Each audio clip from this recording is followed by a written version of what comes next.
Well, very good evening to you, ladies and gentlemen, and welcome to QI, the BBC's answer to Pop Idol, otherwise known as Bone Idol. To educate, inform and entertain, these are my intentions, and paving the road to hell with them tonight are Rich Hall, Clive Anderson, Phil Jupitus and Alan Davis. The four panellists of the apocalypse. May the Lord Reith have mercy on your souls.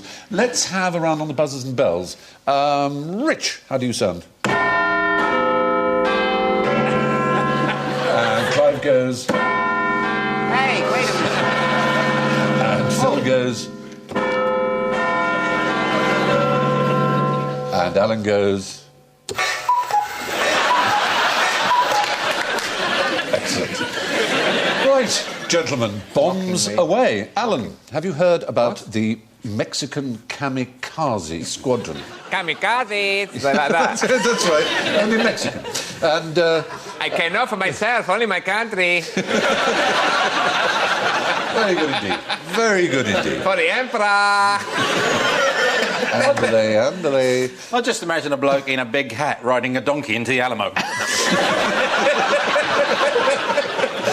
They eat so many refried beans, they fart themselves to death. And they explode in front of the enemy. Well, it's oddly interesting thought, because kamikaze is the Kamikaze Japanese for is a divine Japanese wind. word. Divine wind? Yes, that's what it means, oddly enough. It is a Japanese word. God's guff. Yeah. But these little Mexican critters... They're not people. Exactly, not people, were deployed by the US Army in the Second World War against the Japanese.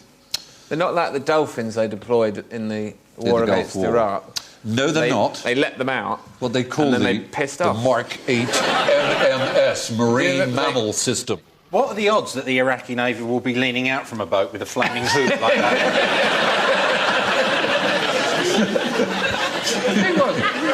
But a critter will be some sort of a desert fox. No, well, very close, actually. It's got to be an insect, hasn't it? It's between an insect and a fox, you might Between an insect and a fox. say. You might in say. size, or... It's kind of... In fact, it is more fox-like than insect-like, but it flies. It's quite fox-like. A bat. A bat is the answer. Yeah, a Mexican bat. A Mexican bat. Oh! You're not going to like this. It's How do you know horrible. that's Mexican without a sombrero? Well, it's actually...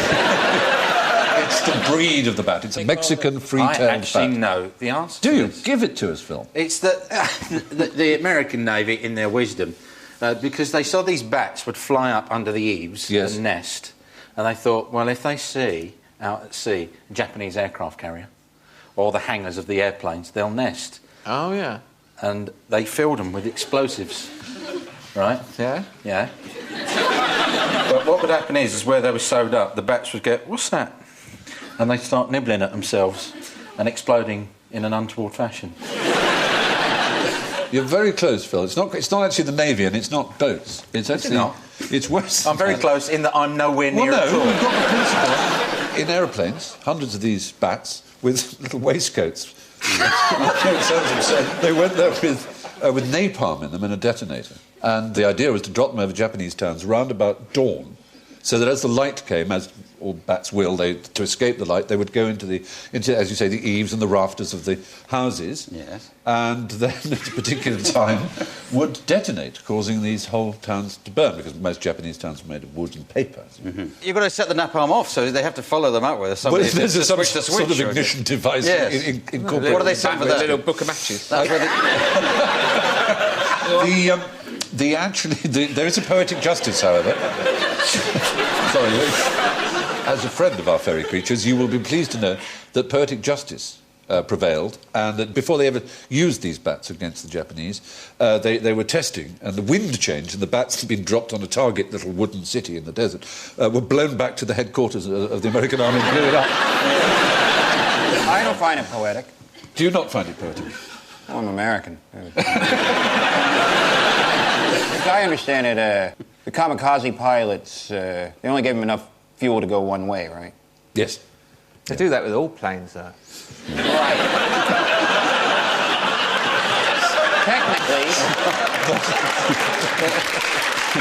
Technically, all airplanes are kamikaze planes. Unless you buy a return ticket. This is why I think that planes should run on AA batteries. You want to go to London and New York, all right, you have to buy 200 AA batteries. They only bring enough batteries to get you there. There's no wastage whatsoever. You always whatsoever. get them at the airport. Yeah, that's true. And then if you run out over the ocean, somebody's got a Walkman or something, you could get some more batteries. But what if under the plane, the bit of ribbon that you pull the batteries out with hasn't... Where's that gone? And so snagged, you have to get the end of a biro and... You're hanging underneath a 747... 35,000 feet, trying to dig out 32 AA batteries with a biro. Well, none of this is as mad as a bat with a napalm waistcoat. But it's such a step, because for 1 minute they're trying to get little bats with little napalm to blow up, and then, OK, that didn't work. An atomic bomb then will blow up 2 cities, and that's... I'm glad you said that, because that brings me to my next question, which I'm going to address to Rich. Which comedian went and dropped an atomic bomb on Japan? That would mean, basically, which comedian bombed in Japan. That would have been me. Did you bomb in Japan? I bombed so horribly in Japan that I... In front of an English-speaking audience? No, Japanese-speaking audience. I think I put my finger on what went wrong. That had a lot to do with it. No, a comedian, member of, what you might call a troupe of comedians. One of the Stooges. No, better known than this. Abbott and Costello. Why, you knucklehead? You dropped that atomic bomb on Japan. What do you want to do that for? Why, you're at war. They'd never have won the war if those blokes had had a plane. Oliver Hardy. No. This man didn't drop the bomb. He contributed materially to the technology behind the dropping of the bomb, very specifically behind the dropping of the bomb. Well, he invented... Everyone else was working on the nuclear explosion. Yeah. He invented little doors went... There's a particular clamp. There's a particular clamp that held the bomb to Enola Gay, to the aeroplane. The Bob Hope. the crazy gang. Crazy gang. The best known of them all, the Marx Brothers. Zeppo. Joe Harpo and the other Zeppelino. one. That one there. And the one with the ring round him, what's his name? Oh. No. You've got, reading from left to right, Harpo and Groucho, and then on the right-hand side there's Chico. Zeppo. Zeppo is the right answer. The bomb door Zeppo designer. Marx. And he joined after Gummo, also known as Huo, left the stage act, and he was in 5 of the films, the last one being Duck Soup, and he left to become an agent and to set up a company that specialised in engineering and design. Called Blammo. Called... it should have been called Blammo. Yeah. And he came up with a clamp that held the bomb, as well as a wristwatch he came up with that detected your pulse and gave an alarm when you were having a heart attack. And, I mean, Groucho said he was a lousy actor and couldn't wait to get out of the Marx Brothers. But he also added, and everyone seems to be in agreement, that he was far and away, off-screen, the funniest and the wittiest of the Marx Brothers. Harpo could actually talk in real life. No. Oh, now you've shattered all I read his autobiography. No. He spent the first 15 years of his life nicking stuff. And he's really proud of it. They all did. They were gangsters in New York, big hoodlums. The Three Stooges are flying planes, and they're the gangs of New York. The gangs of New York. He's got the stove. We're going to kill you if you don't give me that money. And he had a long career as an after-dinner speaker later on, Harpo, because he could just stand up and say, unaccustomed as I am. Hey! And everyone followed. A lot of the early 20th century gangs in New York were Jewish, obviously Dutch Schultz, people like that, and right up to Meyer Lansky and Bugsy Siegel. I think that a lot of the Scorsese oeuvre would be a lot nicer if people had horns and, you know, did it? And had a funny hat. Yeah. Hey, Johnny, what's you gonna go do? You think I'm funny how? I'm gonna play this harp over here. I amuse you. Fantastic. Now, Phil, one for you, I think. What goes woof, woof, boom? Suicide Corgi. The next Norwegian entry for the Eurovision Song Contest. My heart goes woof, woof, boom. Terrierist. Oh, excellent. Joy upon joy. Very, very good. You must have some points for that. Excellent. No, you've kind of said it. Well, we know how grotesque the Americans could be, but sending bats into combat. And now the Russian flag, as you see, waving behind you. The Russians could be just... Dog with a bomb in it? Dogs with bombs tied to them is what we're looking for. Oh. I know. It's man. What man is capable of, isn't it? It's too grotesque. And does he know? The story is horrible. They trained them by making them very, very Throw a hungry. stick at a tank and he just goes. Well, no, not quite. Do you know... Why not just throw a bomb at the tank, for God's sake? Instead of making the dog go Because over. they're armour-plated, and the point is they would keep the dogs very, very hungry and then put food under a tank, which is the vulnerable part, which you can't get a bomb at easily. And, Why don't you just put a the bomb there? While you're there putting the food down, why don't you put a bomb there? This is not right away. No, they're training them. Oh, with the training, Yes, sorry. so they become used to looking under tanks for food. I thought you meant on the tank. Whose job was it to change gear on that dog? That is the That's trigger. the trigger for the bomb. When he gets under the tank. This is just... Bet you all eat sheep, though, don't you, on Sunday? Don't worry, that one didn't blow up. He lives on a farm now. He lives on a farm now. His back's broken. But... I have to tell you that there was again poetic justice. The dogs just turned round in the battle and saw the tanks, which are Russian-shaped, which they recognised as having food under them, and so they went and blew up their own tanks. So the Russians started to shoot all the dogs. They didn't shoot that one. They didn't shoot that one. He lives on a farm. They really love him. They stroke him along. Anyway, on to our next picture question. Why is this picture a double first? Are they going to use the penguin to blow up the Scotsman? It's a brilliant plan. First time the pipes are played in the Antarctica. Yes, it's probably the first time a penguin was ever subjected to any kind of music. Penguin, 2 seconds later, went like that.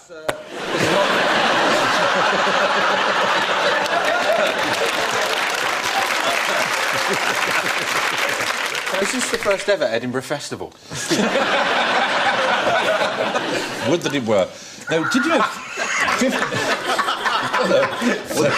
Would that it were, Going all Stephen? Robert Would that it Robinson. were? Would that it were. Oh, shush and titties. This one for mother and oldest son. Did you know that 50% of pipers, I don't mean newspipers, I mean bagpipers, 50% of pipers suffer from repetitive strain injury and also are hard of hearing. Well, that is poetic justice. That's exactly. Very good. Excellent. Oh, how neat. No, it's the first postcard ever to be sent from Antarctica. Obviously, you don't bring a lot of stuff to Antarctica. This guy had to drag his bag. What if they'd hit a crevasse? Too much weight, and it turned out it was just because he brought a... You never know, it might have saved his life. It might have just caught in the crack and he would swing from it.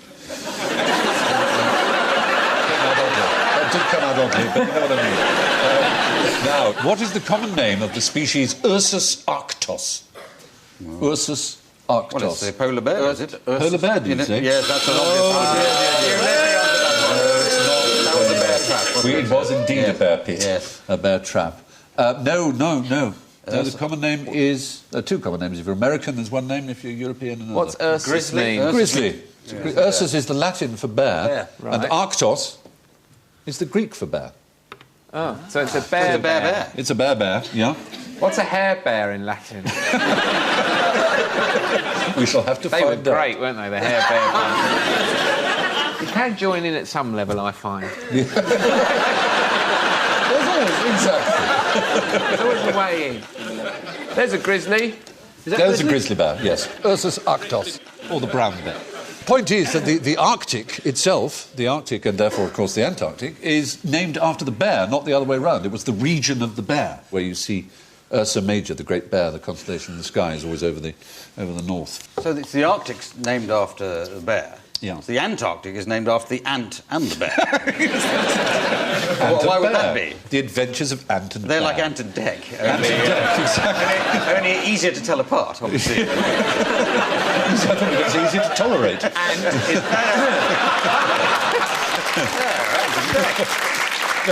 I love them. They but won't come on the show now, you've said that. Oh, bother. Bother. How am I going to live with myself? No, they're good. Right, another letter. Terrific. Anthony in December, you should They list could be them as the... walking up down under here as we speak. They're not, as it happens. Ant Nor. is always on the left. Yes. Oh, is that how you can tell? Always on the left. Thank you. So reading from left to right in an alphabetical order. Very Ant good. and Dec. Ant and Dec. Easy. Excellent. And it's weird, even when you go around them and go from behind, they still... somehow it works. Whoa, Like the eyes following you around the room, it's like the moon going with you up the M1. That's amazing. Ant and Dec, always. No, the polar bear is actually Ursus maritimus, as if you cared. How do polar bears disguise themselves? Like that. They stand in front of anything white. That's probably the right answer, I suspect. Yeah. What, do they dress up in something? No, there is apparently a misconception that they cover their nose with their left paw. Yes. In a sort of ostrich burying its head in the sand sort of way, thinking that it disguises themselves. Like that, like our model, our demonstrator is showing us now. Where's Alan? Where's Alan Where's gone? Alan gone? Where's he gone? Mate, you sure they're not just checking whether they've got bad breath? Because, I don't understand if you're a 12-foot, 800-pound bear, why you have to disguise yourself at all. well, it's Bear Spot tax. on. Who is going to bear tax? Bear tax. You may be right. no bears here. Or they stand in like that with, and they put 3 bits of coal there and a carrot in their mouth. Delicious. Now, well, there we are. This brings us neatly to our general ignorance round, in which we ask Alan, is this a rhetorical question? No. Quite right. So, fingers on got a the headache. buzzers. What's the point of rhetorical questions? So, fingers on the buzzers. How many states are there in the United States of America? Alan. 50. Oh, dear. Oh, dear, oh, dear. It's 46, technically. Yeah. Oh, because 4 of them are not states. There they are. Ah. That's Kentucky, Virginia, Pennsylvania, and Massachusetts. They're Commonwealth. One's a They're Commonwealth. commonwealths, Yeah. exactly. All 4 of them are actually commonwealths rather than states. What that constitutionally means, is their governance any different from the other? Do they have governors and they have the same sort of way of conducting their business? And so many straight lines. Isn't God odd? You know? What are the odds against that? They've all got absolute- straight lines except Right, apart from one. There's only one state in the United States that hasn't got a straight line in it. Oh, that's a good question. I should imagine that would be Hawaii. It is. Well Yeah. done. I knew. Good. No, Yeah. no. Well, there you are. No, it's just a guess. Anyway, gosh, how interesting. Now, staying with America, in the whole of the Second World War, only 6 Americans were killed by enemy action on US soil. Right. All of them at a church picnic, right? The cause of death was a Japanese fugo. My question is, what is a fugo? He's the 7th Mark's brother. We were hoping you might say it was a poisonous fish, because there is a poisonous fish called a fugu, but it's not that. No, a fugo is a paper balloon. There were atomic bombs in one direction, and That's okay, right. let loose the paper balloons then. They sent thousands of them over the Pacific With a bomb hanging off it. with bombs on them. Yeah. But the odds against them landing on a city in the mainland United States are drastically against, because most of it's kind of wasteland. It's farmland to the west and desert to the... Whoops, hello. It's not wasteland. Well, no. All right, okay, but the chances are that if you send a random balloon into mainland United States, the chances are more likely it will hit something which is not going to kill people. It's a clever weapon, though, isn't it? Presumed because big radar wouldn't door. detect it, because only little bits of metal in the bomb would be even... Yes. But the paper wouldn't show up on radar. No, absolutely. It was made of a paper called washi, which is from Mulberry. Wahi! Washi, or wahi, if you prefer. Balloon! Very good. Absolutely. Fugo. Balloon! Yeah, fugo. It's small. Yep. No good at... But they can't do did a rather Japanese. cleverly know about the jet stream, which no one else in the world knew about, which allowed it to travel hundreds of miles an hour. But actually, they were made by schoolgirls who didn't know what they were making. They pasted. Birmingham is a wasteland.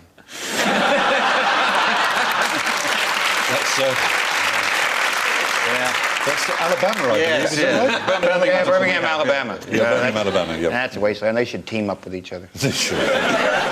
Anyway, there's a fugo bombs, but fugu, which you neatly avoided the trap of It's blowfish. Not It's- that it's puffer the- fish thing. It's the big There's a one. bit in the middle that... Oh, yeah. Is it about 6 people a year die in Japan? It's actually a bit more than that. Between 30 and 100 suffer from the poisoning, and half of those die, so it's sort of anything between 15 and 50. 800 Americans die in a McDonald's every year. Wow. Which one? Best to avoid that one. You certainly will. The Blowfish McMuffin. But you're right, this is a fish which has inner parts, organs, which are deadly poison. They just love the daring of it. Well, that's what I thought, Alan, but actually it turns out that, in fact, there are traces of the poison always left, and if they're small enough... Get you high. You're quite right. It's tetrodotoxin, which is very, very poisonous, and you have to be specially trained in the art of filleting this particular fish. And in all the restaurants in Japan where you can eat it, have little lanterns hanging outside made of the skin of this fish with a little symbol to show that it's a trained... Part of the training is you have to eat the fish that you've just caught. Have you had no, the fugu? I've never been to Japan. You're so tall, you'd be like Godzilla. They'd be... Aye! Stephen Furayu! Meet the fly! Meet the fly! You'd be rampaging through downtown Tokyo. Ma! No, a museum! Why is it that it's always a 50-50 ball, isn't it, whether it's an R or an L, and they always get it wrong? I refuse to generalise about a race of people. Oh, right, OK, fair enough. I had Mike Myers do an American name, Rory Templeton, and he called him Rory Templeton. If you want Japanese to sort of virtually commit suicide, just ask them to say orange tip fritillary. I will want to hear! For you, Mr. Fry, the interview is over. You're Bill Bridge now! So much for the Geneva Convention! Oh, yes. So they're all absolutely correct. Yes, whatever the question was. Fugus, that's right. Yeah, fugus. Fugus and fugos. Right, so when are penguins found near the magnetic North Pole? Well, yeah. When they're wearing a suit of armour. They're going to be soon, because the magnetic north and south is going to switch any minute now. Oh, give them 5 points. Absolutely spot on. Yeah. The trap was to say, well, of course, penguins only live near the South Pole, so they'll never be near the North Pole. But the fact is, the North and the South flip in magnetic I think penguins poles. might be my favourite animal. They are wonderful, aren't they? I like the one on the bottom left. It looks like security. It does. Yes, the actual root of the question, though penguins are, in so many ways, I suppose, more interesting, was that the North Pole becomes the South Pole and vice versa every million or so years. Really? Yeah. So any minute now, everyone's fridge magnets are just going to fall on the floor. Loads of people start believing in bloody God again, right? No, that's not how fridge magnets work. What will happen is compasses will point to the south rather than the north. Oh, that'd be great for orienteering, wouldn't it? I think people get used to it quite quickly, though. No, they won't. I think they will. North, not south. I don't live in South London. I don't care what you say.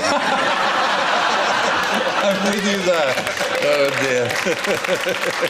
dear. Do we know why it happens? What's going on? We do. It's a very mysterious process. Just somebody But if the Earth were not magnetic, there would be no life on it. At least certainly no life like us, because what a loss. Yeah, the magnetism deflects the solar rays and the. I want you to imagine that the penguin is a malicious and dangerous conqueror of peoples. And now look at that picture. I think they don't have many predators. Obviously, in the Antarctic, they don't. Polar bears eat them. They don't live in the same continent. Do they? No. They never Polar met. bears in the north. Polar bear lives in the north and the penguins in the south. Yes. They've never seen one another. No, except in my mind, it's like lions and tigers. In my head, they're all hanging out together. But lions and and they've tigers never met. don't either. Yes, exactly. Lions, Africa, tigers, Asia. Imagine if it was like that with men and women. Here's a thought, right? Do you think it would be better if it was harder to conceive but easier to give birth? If I was a woman, I would certainly think that. I should imagine. I mean, who cooked that up? It's pretty mean, isn't it? It's all backwards, isn't it? Yeah. You're right. Oh, yeah, you wouldn't want gasping agony for 36 hours to conceive. Well, that's usually what it sounds like. Let's move on then. What is wrong with this picture? Starship Enterprise. It should be the other way up. Yeah, absolutely right. Have some points. Quite right. It's upside down, according to our, usual convention of putting north at the top and south at the bottom. It's also... So in 200,000 years' time, this is going to be completely wrong, isn't it? Yes, it might well be. But at the moment, that's its North Pole at the top and that's its South Pole at the What bottom. I meant was it should be vertical. Oh, how very honest you are, Davis. You can take those points off yourself. And lastly, on poles, how are Boy Scouts connected to poles?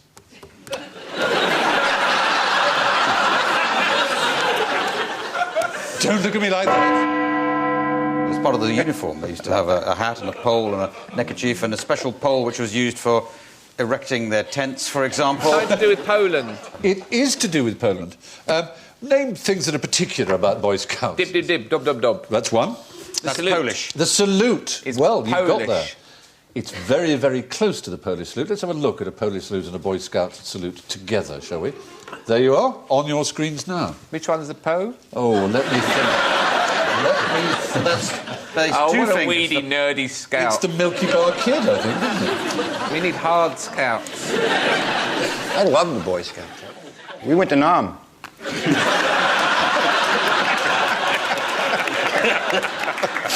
It's actually said to be an American invention, the Boy Scout movement. It's more than really a British, although it's said to be made in Powell by many. There was a man called Seaton who founded a movement called the Woodcraft Indians. Did you go in a helicopter gunship?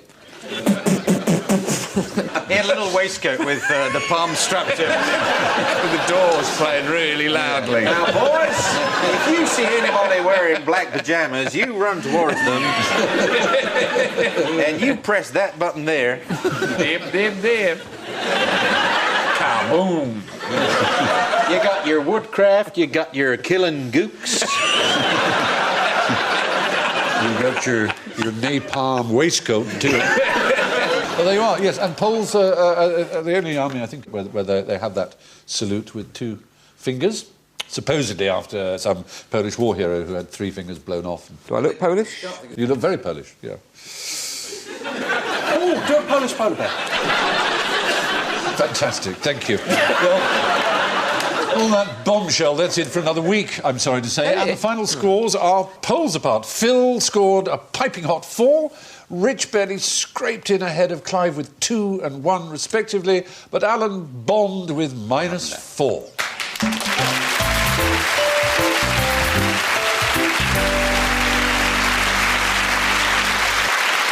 Two fingers to Alan and to you all.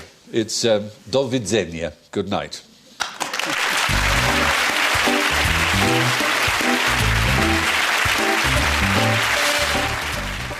And you can catch another round of QI over on BBC 4 now. And you can visit the QI website at bbc.co.uk/QI to win unique prizes in the quite interesting quiz.